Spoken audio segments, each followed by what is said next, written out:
Ansoff Matrix. Ansoff Matrix. This is a marketing planning tool which can be used to help an organisation select its market and product growth strategy. Ansoff Matrix looks like the diagram you're seeing on your screen now. So what it looks at is existing markets and existing products and new products. And it's got 4 different elements that Ansoff came up with. It's got market penetration, product development, market development and diversification.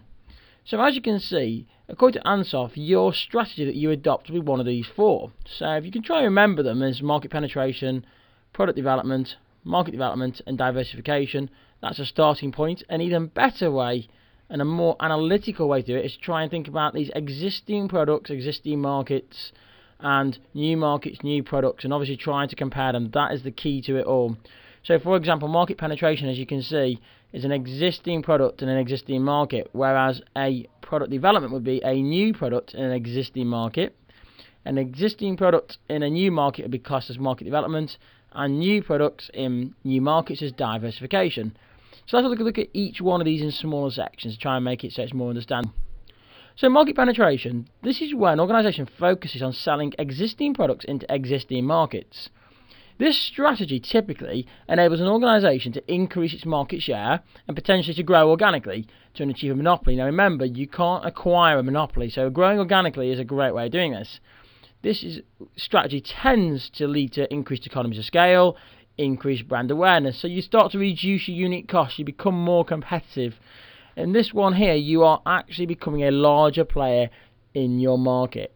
This is something that most of the supermarkets have done before looking to try and diversify once they saturated their market. Another strategy you may see is what's called market development. This is where an organisation focuses on selling their existing products into new markets. This could be a new geographical market. So let's say, for example, a company is focused heavily on the north of the UK. They may be looking to try and enter the south of the UK. Or it could be looking at new distribution channels, so looking at, let's say, business to consumer, where you used to be a business to business retailer. You may look at online retailing. A lot of manufacturers have looked at this to try and get into this connection with the customer, the B2C element rather than the B2B dependency. This strategy is normally more risky than market penetration, as it involves expenditure. You've got to spend money probably in market research, finding out that you meet the needs of the customer and the needs of that new market that you're targeting. You also need to carry out probably lots of what-if analysis, and you may even need to buy a new infrastructure. So all of this is actually going to cost a lot of money in the short term. However, in the longer term, you will hopefully see lots of rewards because your cost is out appropriately. Product development is where an organisation focuses on selling a new product in an existing market. So for example, this would be when you invest in research and development to improve the features of a product or the service you offer. There is one drawback of this: it is vastly expensive to carry out research and development. However, again, once you've become the market leader in this market, you can recoup all those costs. So it tends to be a short-term expenditure that you've got to lay out to try and get long-term investment and returns. And this is why product development, again, is something that you tend to see happen with larger scale organisations. Apple is a classic example of how this works. And last but not least, you've got the most risky strategy, which is called diversification. This is a strategy where you focus on taking a completely new product and then placing it in a completely new market.